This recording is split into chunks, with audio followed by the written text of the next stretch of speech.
বলে বিশেষ মোনাজাত করেন। কিসের মোনাজাত? এখন তো মোনাজাত করলে বদদুয়া করবো। এ মাহফিল দিয়েছেন কেন? আগামীতে মমতাজ গান দেবেন সাথে। কি সমস্যা? কি প্রশাসনিক কি কারণ? এর চাইতে আবার কি কবরের নিচের ওয়াজ করব? স্ত্রীর গুণাগুণ বললেও যদি আপনার সমস্যা হয়, এ মাহফিল দিয়েছেন কেন? আগামীতে মমতাজ গান দেবেন।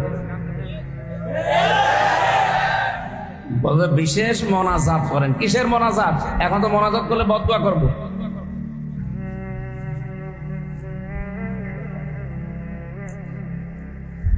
খেলা করার জন্য।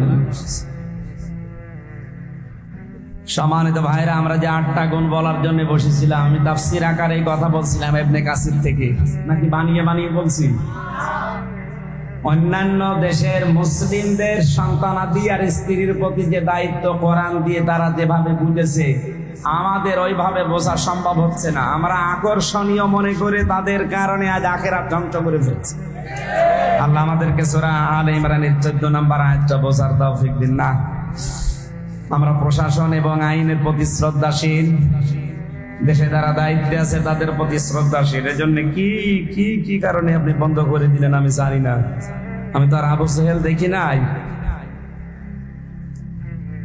আমার তো মনে হয় কোরআনে কারিমের এই হেদায়েতমূলক কথাগুলো যারা বলতে দেয় না, আবু জেহেল যদি দেখতে চান ওই মানুষগুলোকে দেখেন। এরা মারা গেলে এদের জানাজা দেওয়া, কবরে দেওয়া বেকার হবে। আল্লাহুম্মা আমিন। রব্বানা যালামনা আনফুসানা ওয়া ইল্লাম তাগফির লানা ওয়া তারহামনা লানাকুনান্না মিনাল খাসিরিন। রব্বুল আলামিন, বড় আশা নিয়ে কোরআনে কারীম প্রচার করার জন্য সেই কুষ্টিয়া থেকে চট্টগ্রাম পর্যন্ত এসেছিলাম। তাফসীর আকারে তাফসীরুল কোরআন মাহফিলে এই কথা বলার চেষ্টা চালাচ্ছিলাম।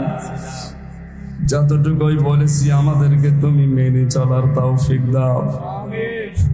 এ মাহফিলের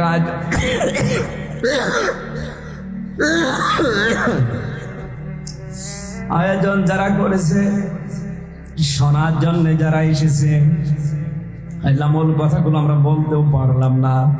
যতটুকুই বলেছি আমাদের জীবনে আমল করার তৌফিক দাও।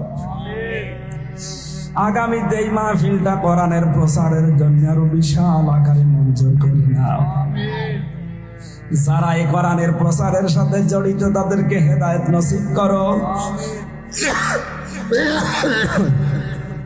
যারা না বুঝে বন্ধ করে দিল তাদেরকে হেদায়েত নসিব করো। এলাকায় মাটির নিচে যত মানুষ কবরে আছে এদেরকে মাফ করে দাও। যখনই মরণ আসবে একবার হলেও যেন পড়তে পারি লা ইলাহা ইল্লাল্লাহ মুহাম্মাদুর রাসূলুল্লাহ সাল্লাল্লাহু আলাইহি ওয়াসাল্লাম।